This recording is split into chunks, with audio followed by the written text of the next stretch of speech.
అధ్యక్ష, మా ముషిరాబాద్ కాన్స్టిట్యున్సీలో రోడ్లు పూర్తిగా అధ్వానంగా తయారైన అధ్యక్ష.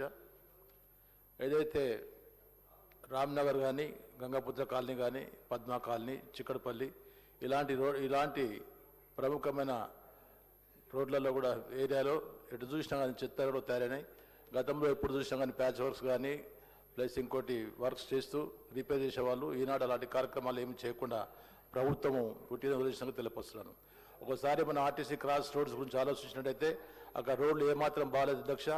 ఎప్పుడు చూసినా కానీ అక్కడ ట్రాఫిక్ విపరీతమైన హెల్డప్ అవుతున్నది, ట్రాఫిక్ ఇబ్బంది కలుగుతున్నది.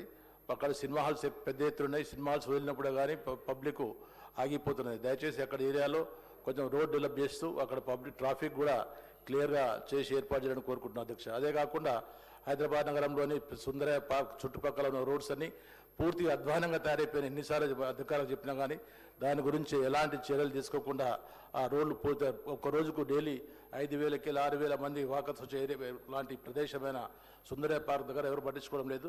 దయచేసి అక్కడ కూడా మళ్ళీ ఆ రోడ్స్ అని డెవలప్ చేసేసి అందరికీ సౌకర్యవంతంగా తయారు చేయడం కోరుకుంటున్నాను. చాలా చోట్ల ఒకసారి చూస్తే హైదరాబాద్ నగరాన్ని ఇంత గతంలో మా ప్రభుత్వం ఉన్నప్పుడు ఇంటర్నేషనల్ సిటీ అంటే ప్రతి ఒక్కరు హైదరాబాద్ నగరాన్ని కోరుకునేవాళ్ళు. మరి ఈనాడు ఎవరైనా కానీ సెలబ్రిటీస్ కానీ ప్లస్ ఇంకోటి ఇంటలెక్చువల్స్ కానీ రిటైర్ అయిన తర్వాత ప్రతి ఒక్కరు హైదరాబాద్ నగరంలో ఉండాలని కోరుకునేవాళ్ళు. ఈనాడు హైదరాబాద్లో పెద్ద అధికారులు వ్యాపారవేత్తలు కూడా హైదరాబాద్ని ఖాళీ చేసి వేరే నగరాలకు వెళ్ళిపోతున్న సంగతి మీ దృష్టికి పట్టుకొస్తున్నాను.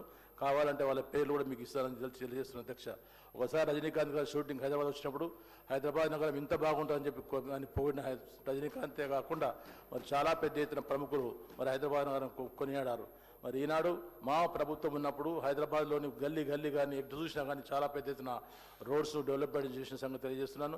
ప్యాచ్ వర్క్స్ కానీ ప్యాట్రోల్స్ కానీ ఎప్పటికప్పుడు అధికారులు క్షుణ్ణంగా పరిశీలించి మరి చేసేవాళ్ళు. ఈనాడు రోడ్లు కానీ ఫుట్పాత్లు కానీ పట్టించుకునే నాదుడే లేకుండా పోయిన సంగతి తెలియజేస్తున్నాను.